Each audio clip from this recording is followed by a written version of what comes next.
Buenas noches de nuevo, estamos aquí de vuelta de regreso al plató de La Noche Negra después de haber visto un peliculón, un noir o un polar francés con nuestra invitada, con Luz Gabás, a la que tengo que preguntarle por su experiencia, tu experiencia, Luz, cinematográfica, porque realmente eres de esos autores, autoras privilegiados que ha visto llevar a la gran pantalla una de tus grandes novelas, Palmeras en la nieve. ¿Cómo recuerdas aquella experiencia? Fue una experiencia, desde luego, inolvidable, porque es algo que no sucede normalmente. Pero sobre todo lo que recuerdo es la fascinación por ver la transformación de las palabras en imágenes. Ajá. Y cuando ves que alguien que no eres tú es capaz de recrear una escena, un escenario que tú has pensado y lo ves y dices, es que es como lo había pensado, pues la verdad es que es especial. Aprendí mucho de esta traducción y también de lo que es una gran producción. Y la verdad es que es admirable, es muy vocacional, porque si no las horas que meten, el trabajazo, el dirigir a 2.500 personas en una película... Perdona, ¿2.500? Participaron en la película con un presupuesto de 10 millones de euros. Esto en España, desde luego, es algo... Histórico. Exacto, fue histórico y algo inusual. Entonces yo lo vi todo como muy complicado. Claro, el escritor escribe en su casa, en soledad, con cierta paz.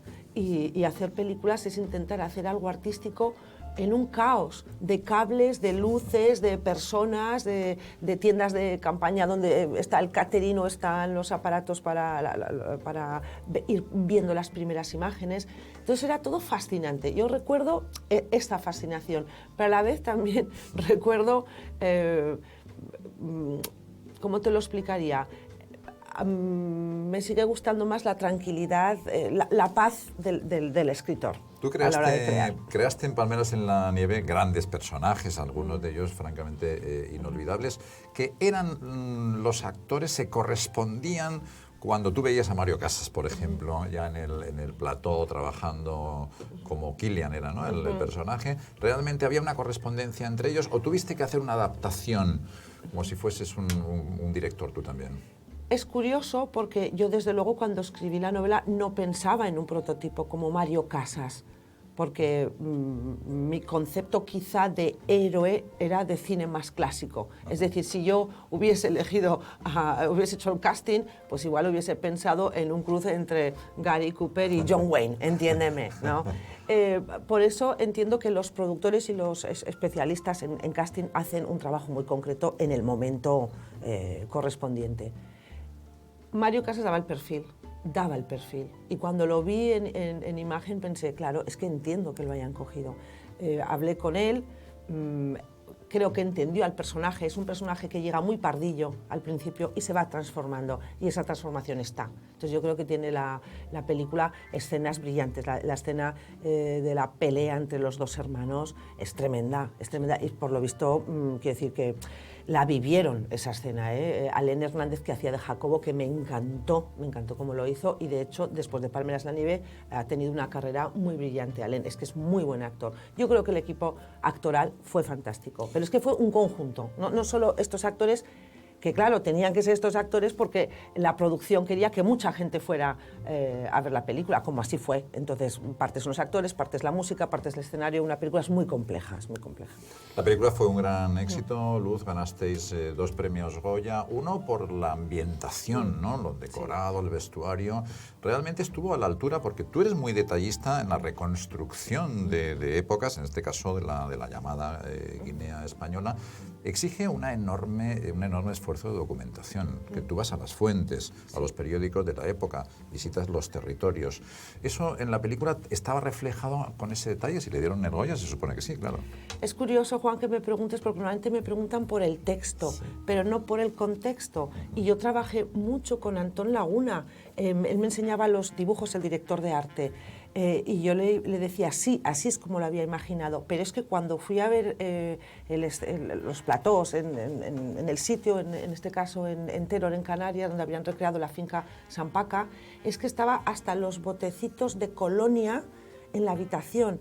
Cuando me preguntan, ¿cuántas veces has visto la película? Pues la he visto, pues no sé, 8 o 9 veces, pero si la vuelvo a ver, voy a descubrir detrás de la puerta un marquito de foto o un palo de esquiar en la ambientación de la montaña, y en la parte africana hay 1000 detalles que incluyó Antón Laguna. A mí me pareció fantástica, desde luego, la parte de escenografía, la puesta, el decorado fue para mí perfecto, soberbio, desde luego.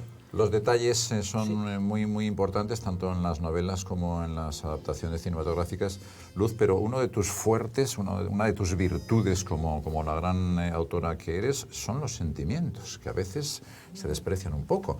Y sin embargo, los sentimientos son omnipresentes en tus novelas, forman parte de la trama de esas historias de amor, trágicas, a veces desgarradoras, pero siempre muy intensas, ¿no? ¿Qué son los sentimientos? Yo creo que en esto tengo mucha influencia de la novela del 19, inglesa, anglosajona, americana, donde se presta mucha atención a esta parte íntima. Es verdad que es quizás el momento, como a mí me gusta mucho el romanticismo, estamos hablando finales del 18, después de la Ilustración, principio del 19, hasta mediados del 19, a mí me ha gustado mucho todo lo que tiene que ver con la filosofía del romanticismo y los grandes novelones del romanticismo. Estas son mis fuentes, entonces es inevitable que también esto se note a nivel literario. Por otra parte, siempre he sido muy observadora, a mí me gusta mucho escuchar. Vale, ahora estoy hablando mucho, pero a mí me encanta que me cuenten historias, y desde pequeña yo me visualizo, para mí un estado ideal de felicidad es un fuego, una copitina y que alguien, un buen narrador, narre. Y yo esto es lo que recuerdo de mi infancia, tanto mi padre como mi tío por parte, digamos, paterna, pero también la familia materna a los pies del Turbón, o sea, tanto Cerler como Serrat en el Valle de Lier, el Valle de Benasque, el Valle de Lier, han sido lugares para mí de narración. Y esto para un niño, un adolescente a quien le gustan las historias, esto es fantástico, porque todo se me quedaba en la cabeza. En un entorno de casas, donde en cada casa hay una historia, una novela, pues imagínate poder escuchar, claro, a veces las narraciones se iban precisamente hasta el siglo XIX, antes de los abuelos, la época de los bisabuelos. Esto es muy de pueblo, cuando no había televisión, cuando no había móviles ni tablets, ¿no? El hablar y el preguntar. Esto para mí ha sido el principio de mi escritura. Podemos, por lo tanto, Luz, imaginarte, por ejemplo, a la sombra del castillo templario de Monzón, donde naciste también, bajo cualquiera de los grandes picos nevados de los Pirineos, leyendo Cumbres Borrascosas, escuchando historias de los valles. Esas son tus fuentes narrativas, vienen de allí, junto con el romanticismo que antes nos citabas. Pero ¿cuándo empiezas a escribir? ¿Cuándo sueltas la mano, empiezas con tus primeras historias? Yo siempre he escrito, desde pequeña llevaba diarios, me encantaba escribir las redacciones en los colegios, las asignaturas de lengua en el instituto, luego hice una carrera de letras, estudié filología inglesa, siempre, y tengo pues aún guardo pues, trozos de poemas y algún relato o fragmentos, pero cosas como expresión de mis sentimientos interiores, ¿de acuerdo? Nada que yo considerara dignamente publicable. Realmente Palmeras en la nieve tenía que ser la primera novela. Yo creo que la llevaba escribiendo durante muchos años. A raíz de estas narraciones que te cuento en casa con papá, yo tomaba notas y pensaba, si algún día escribo una novela, será la aventura de estos montañeses del Pirineo en esta isla tropical cultivando cacao. La verdad es que ya solo esta frase resulta de novela. Y ese fue el momento. Yo tenía entonces unos 40 años y dije, es mi momento, tengo la madurez necesaria, tengo la preparación, digamos, técnica, intelectual y técnica para enfrentarme a un proyecto como es una novela, sé cómo la quiero escribir porque tengo ese conocimiento y tengo además ese sentimiento que sé que lo que voy a transmitir va a tocar fibras, porque lo tenía yo muy interiorizado y lo tenía muy madurado. Y bueno, así surgió.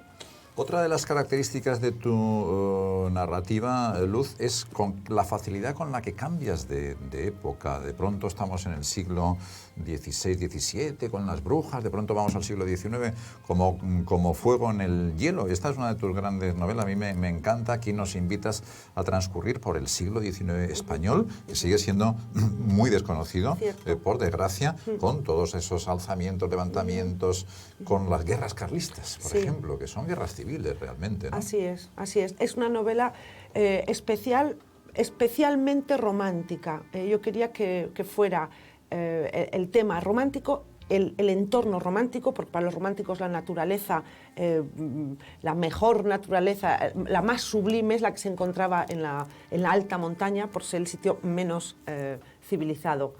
Me gusta elegir momentos especiales por algo. Es decir, momentos que supongan una transformación. Y esto lo he hecho en todas las novelas. En el caso de Palmeras en la nieve fue un momento colonial álgido previo a la descolonización. En el caso de Regreso a tu piel fue algo terrible que sucedió con el tema de las brujas. Y en el caso de Como Fuego en el hielo es ese momento, como dices tú, de guerras carlistas, pero también de la llegada de los movimientos revolucionarios a través de las fronteras de los Pirineos. A través de Francia llegaba a España estas ideas revolucionarias. Entonces, ese momento de transformación a mediados del siglo XIX me pareció fantástico y de hecho aprendí muchas cosas que me recordaban, me hacían ver qué es lo que está sucediendo en la actualidad, por ejemplo. Entonces, lo bueno de la novela histórica es que te hace reflexionar sobre tu contexto. También es muy romántico, ¿no? Buscar en el pasado la explicación de lo que sucede en tu presente. Tú estás muy relacionada con la frontera. Francia-España, siempre estás ahí en la línea a 2 pasos de Francia, de donde siempre ha venido la Ilustración, las reformas, las revoluciones, pero raramente han prendido en España. España, bueno, ha opuesto la contrarreforma, la Revolución Francesa, ya sabemos cómo terminó. Parece que España es más difícil, digamos, ¿no?, de permear por ese tipo de movimientos ilustrados, filosóficos, vanguardistas.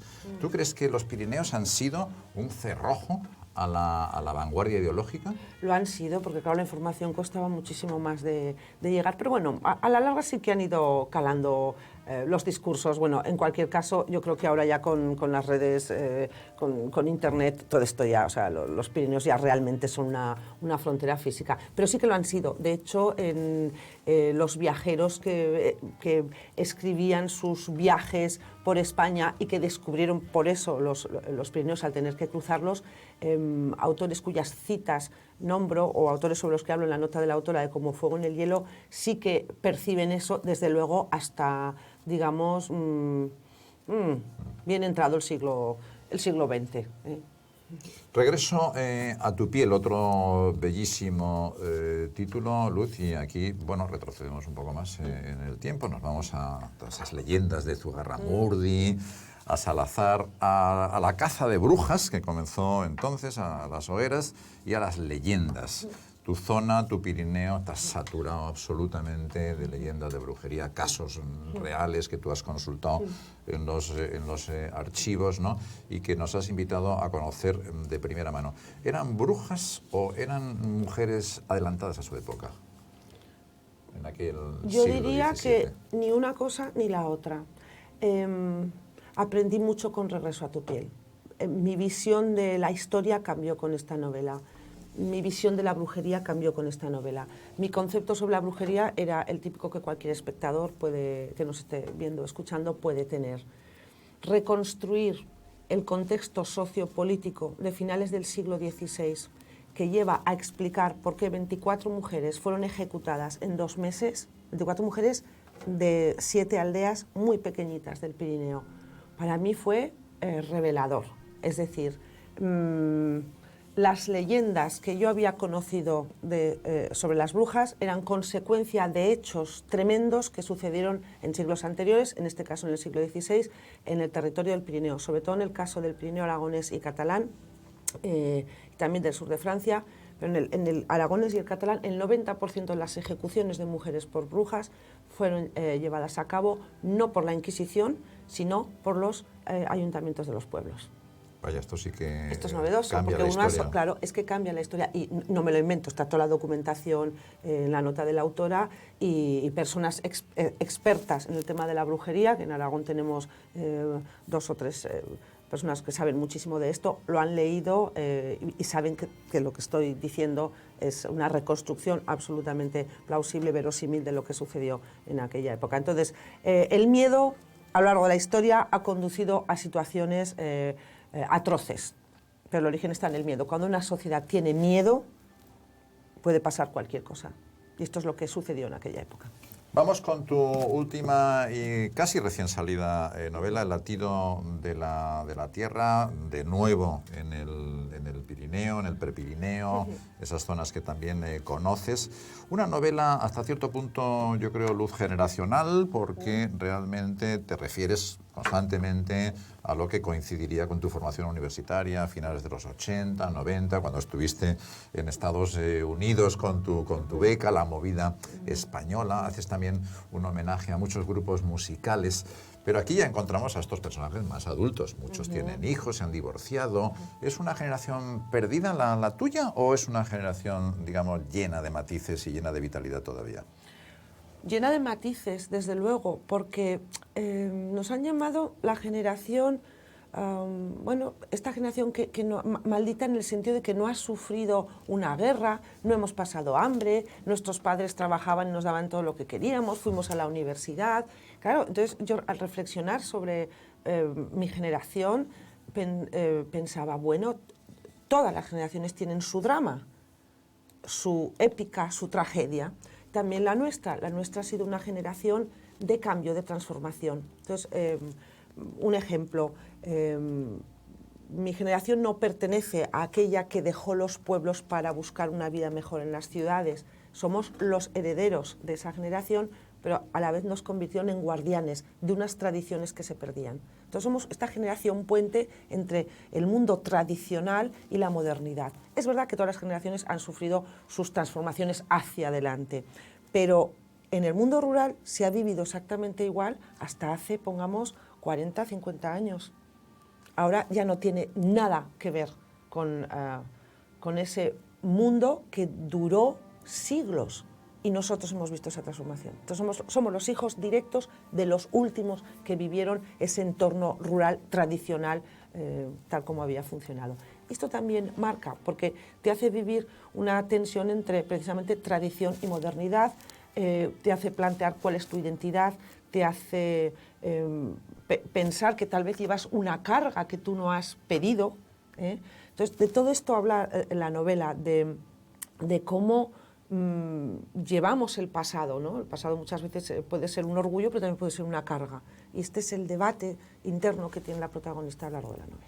La protagonista, que es una extraordinaria mujer llena de matices, pero hay otros muchos personajes, Luz, hombres y mujeres. Se te dan muy bien los hombres en la ficción, porque construyes muy bien esos personajes. ¿De dónde te inspiras? ¿Son amigos que has conocido, familiares? ¿Son creaciones tuyas? Hombres y mujeres. Los personajes son siempre una creación, pero me inspiro en personas que conozco. Ahora hablo contigo, te observo, quizás algún día algún perfil, algún aspecto tuyo salga en algún personaje. Esto es así.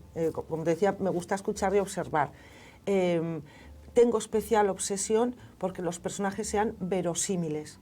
De verdad, o sea, me preocupa que no sean cartón piedra. Es decir, quiero que el lector, porque a mí me pasa como lectora, me gusta enamorarme de cada personaje, hasta de un secundario o de alguien que solo tenga 2 frases, ¿no?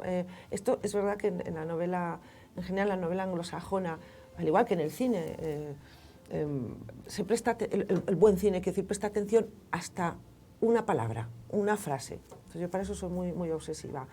Y lo que hago es observar a nivel físico fotografías o grabados o dibujos según la época en la que esté trabajando, y a nivel humano pues he hecho mano de unas clases de teatro, cuando hacía teatro hace 1000 años, que se me quedaron grabadas sobre el método que decíamos entonces, el método Stanislavski, ya ni me acordaba de la palabra casi, que consistía en meterte dentro de ese personaje, es decir, ¿qué haría yo en su situación, con sus características, ¿no? Si fuese un hombre blanco de tal edad, en tal contexto, ¿qué pensaría? O lo mismo si fuese de otro, bueno, de otra manera, ¿no? Y lo hago con todos los personajes, por menores, o tanto con los principales como los menores, hago un gran análisis teatral y reflexivo. Y por eso yo creo que sí que...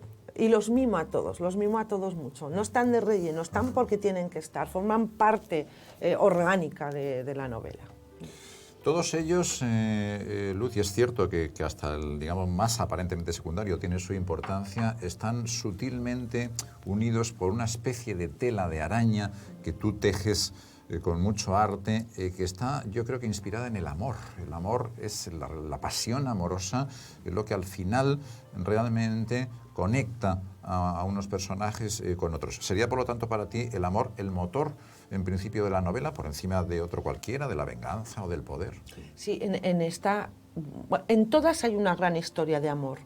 Yo creo que en El latido de la tierra hay un paso más en el tema del amor.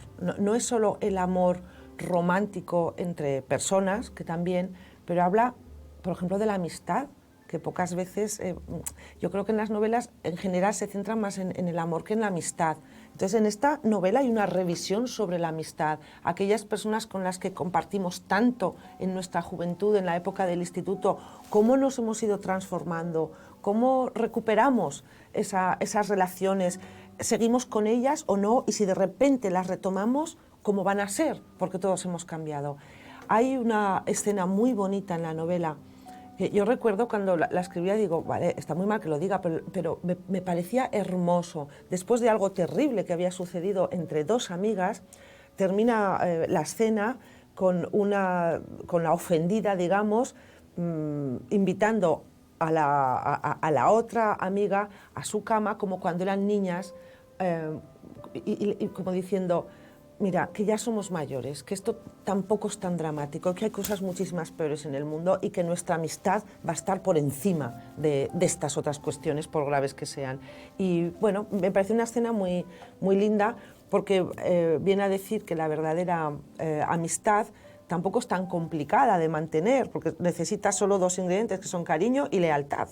Y con eso funciona, me da igual lo que pienses, como pienses. Si aplicamos estos dos criterios, la amistad va a ser para siempre. Y el siguiente nivel en el tema del amor es que plantea también el amor hacia uno mismo, es decir, hacia el conocimiento, hacia la búsqueda del equilibrio. O sea, yo soy una suma de mi pasado, pero el pasado no lo puede ser todo, que es lo que le pasa a la protagonista de la novela. El pasado es parte de ti, pero tienes que buscar ese equilibrio entre el orgullo de ese pasado y la responsabilidad que supone tener un pasado bueno, representado por todos tus antepasados, tu familia, tu nombre, tu casa, tu identidad, tu entorno. Y esta transformación desde, en el caso de la protagonista, desde la oscuridad existencial que ella tiene dentro, de hecho la novela empieza con el capítulo Painted Black de los Rolling, hacia la luminosidad, era lo que a mí me interesaba en la novela. ¿Será capaz de transformarse y comprender el verdadero significado de la palabra amor? Esa era la cuestión en la novela, y el amor a, como te digo, comprensión de uno mismo y de su entorno. Pues el amor hacia la tierra, hacia lo que has sido, hacia el lugar al que tú has pertenecido.